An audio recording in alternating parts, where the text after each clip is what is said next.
ಕನ್ನಡ ನೀತಿ ಕಥೆಗಳು ಚಾನೆಲ್ಗೆ ನಿಮಗೆ ಸ್ವಾಗತ. ಈ ಕಥೆ ನಿಮಗೆ ಇಷ್ಟವಾದರೆ ದಯವಿಟ್ಟು ನಮ್ಮ ಚಾನಲನ್ನು ಲೈಕ್ ಮಾಡಿ, ಸಬ್ಸ್ಕ್ರೈಬ್ ಆಗಿ ಮತ್ತು ಮುಂದಿನ ಅಪ್ಡೇಟ್ಗಾಗಿ ಬೆಲ್ ಬಟನ್ ಒತ್ತಿರಿ. ಒಂದು ಕೆಸರಿನ ಕೊಳದಲ್ಲಿ ಹೆಣ್ಣು ಬಾತುಕೋಳಿಯೊಂದು ಸುಖವಾಗಿತ್ತು. ಒಮ್ಮೆ ಆ ದೇಶದ ರಾಜ ಆ ಕೊಳದ ಬಳಿಗೆ ಬಂದು ಕೊಳಕ್ಕೆ ಹಾರಿ ಜೀವ ಕಳೆದುಕೊಳ್ಳಲು ಮುಂದಾದ. ಆಗ ಆ ಬಾತುಕೋಳಿ ಎಡ್ಡ ನಿಂತು, ಆತ್ಮಹತ್ಯೆ ಮಹಾಪಾಪವಲ್ಲವೇ? ನನ್ನನ್ನು ನೋಡು, ನಾನು ಈ ಕೆಸರಿನಲ್ಲಿ ಸುಖದಿಂದ ಬದುಕುತ್ತಿದ್ದೇನೆ. ನೀನು ನೋಡಿದರೆ ರಾಜನ ಹಾಗೆ ಕಾಣಿಸುತ್ತಿರುವೆ. ಯಾಕೆ ಸಾಯುತ್ತೀಯ ಎಂದಿತು. ಅದಕ್ಕೆ ರಾಜ, ಈ ವರ್ಷ ಕ್ಷಾಮ ಬಂದಿದೆ. ಈ ಕಾರಣ ಹೇಳಿ ಪ್ರಜೆಗಳು ತೆರಿಗೆ ಕೊಟ್ಟಿಲ್ಲ. ಅರಮನೆಯ ಪರಿವಾರದವರಿಗೆ ಊಟ ಮಾಡಲು ಹಿಡಿ ಕಾಳುಗಳೂ ಇಲ್ಲ. ಶತ್ರುಗಳು ಬಂದರೆ ಎದುರಿಸಲು ಸೈನಿಕರಿಗೆ ಕೊಡಬೇಕಾದ ಸಂಬಳಕ್ಕೂ ಗತಿಯಿಲ್ಲ. ಇಂತಹ ಅವಮರ್ಯಾದೆಯಿಂದ ಬದುಕುವ ಬದಲು ಸಾಯುವುದೇ ಮೇಲಲ್ಲವೇ ಎಂದ. ಅದಕ್ಕೆ ಬಾತುಕೋಳಿ, ನಾನು ಹಲವು ಚೀಲಗಳಲ್ಲಿ ತುಂಬಾ ಕಾಳು ಸಂಗ್ರಹಿಸಿಟ್ಟಿದ್ದೇನೆ. ನಿನಗೆ ಎಷ್ಟು ಬೇಕು ಹೇಳು, ಅಷ್ಟನ್ನು ಸಾಲವಾಗಿ ಕೊಡುತ್ತೇನೆ ಎಂದಿತು. ರಾಜ, ಎಲ್ಲಿದೆ? ಬೇಗ ತೋರಿಸು. ಬಂಡಿಗಳನ್ನು ಕಳುಹಿಸಿ ಅರಮನೆಗೆ ಸಾಗಿಸುತ್ತೇನೆ ಎಂದಾಗ ಬಾತುಕೋಳಿ, ಕೊಂಡು ಹೋದುದನ್ನು ಮತ್ತೆ ಯಾವಾಗ ತಂದು ಕೊಡುತ್ತಿ ಎಂಬುದನ್ನು ಹೇಳಬೇಕಲ್ಲ ಎಂದಾಗ ಆತ, ಈಗ ತಾನೇ ಮಳೆ ಬಂದಿದೆ. ರೈತರು ಬಿತ್ತನೆ ಆರಂಭಿಸಿದ್ದಾರೆ. 4 ತಿಂಗಳಲ್ಲಿ ಕೊಯ್ಲು ಆಗುತ್ತದೆ. ನಿನ್ನ ಸಾಲಕ್ಕೆ ಬಡ್ಡಿ ಸೇರಿಸಿ ಇಲ್ಲಿಗೆ ತಂದುಕೊಟ್ಟು ಹೋಗುತ್ತೇನೆ ಎಂದು ಭರವಸೆ ನೀಡಿದಾಗ ಬಾತುಕೋಳಿಯು ಕಾಳಿನ ದೊಡ್ಡ ರಾಶಿಯನ್ನೇ ರಾಜನಿಗೆ ಸಾಲ ಕೊಟ್ಟಿತು. ಎಲ್ಲವನ್ನೂ ರಾಜ ಅರಮನೆಗೆ ಸಾಗಿಸಿ ಎಲ್ಲ ಪ್ರಜೆಗಳಿಗೂ ಹಂಚಿ ತಾನು ಬಳಸಿದ. ಆದರೆ ದಿನಗಳು ಸರಿದರೂ ಆತ ಸಾಲ ಮರಳಿಸಲಿಲ್ಲ. ಬಾತುಕೋಳಿ ಅರಮನೆಗೆ ಬಂದು, ನನ್ನ ಸಾಲವನ್ನು ಈಗಲೇ ಮರಳಿಸು ಎಂದು ಕೇಳಿತು.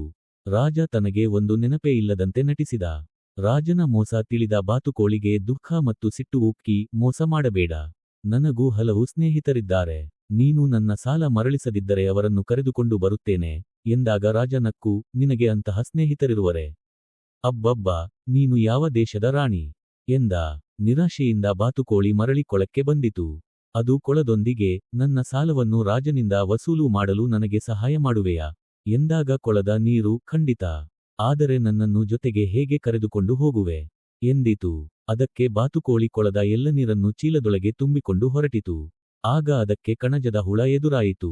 ಬಾತುಕೋಳಿ ಅದರಿಂದ ಸಹಾಯ ಕೇಳಿದಾಗ ಅದು ಒಪ್ಪಿತು. ಕಣಜದ ಹುಳಗಳನ್ನು ಚೀಲದಲ್ಲಿ ತುಂಬಿಸಿ ಬಾತುಕೋಳಿ ಅರಮನೆಗೆ ತಲುಪಿತು. ಮತ್ತೆ ಯಾಕೆ ಬಂದೆ? ರಾಜ ಕೋಪದಿಂದ ಕೇಳಿದಾಗ ಬಾತುಕೋಳಿ, ಕೊಟ್ಟ ಸಾಲ ಮರಳಿ ಪಡೆಯೋದಕ್ಕೆ ನನ್ನ ಕೆಲವು ಗೆಳೆಯರನ್ನು ಕರೆದುಕೊಂಡು ಬಂದಿದ್ದೇನೆ ಎಂದಿತು.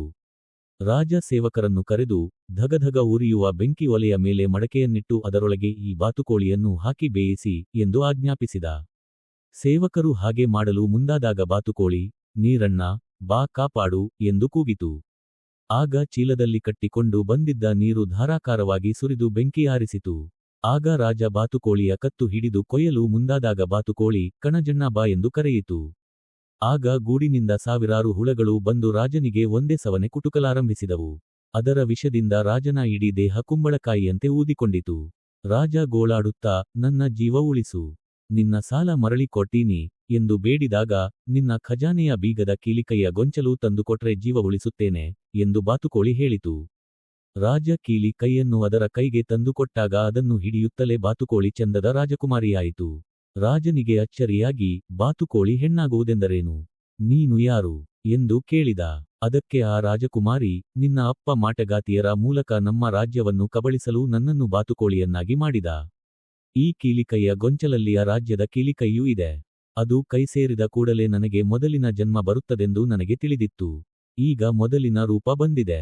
ನಾನು ನನ್ನೂರಿಗೆ ಹೋಗುತ್ತೇನೆ ಎಂದು ಹೇಳಿ ಹೊರಟು ಹೋದಳು. ಕಥೆಯನ್ನು ಪೂರ್ತಿಯಾಗಿ ಕೇಳಿದಕ್ಕಾಗಿ ಧನ್ಯವಾದಗಳು. ಮತ್ತೆ ಸಿಗೋಣ.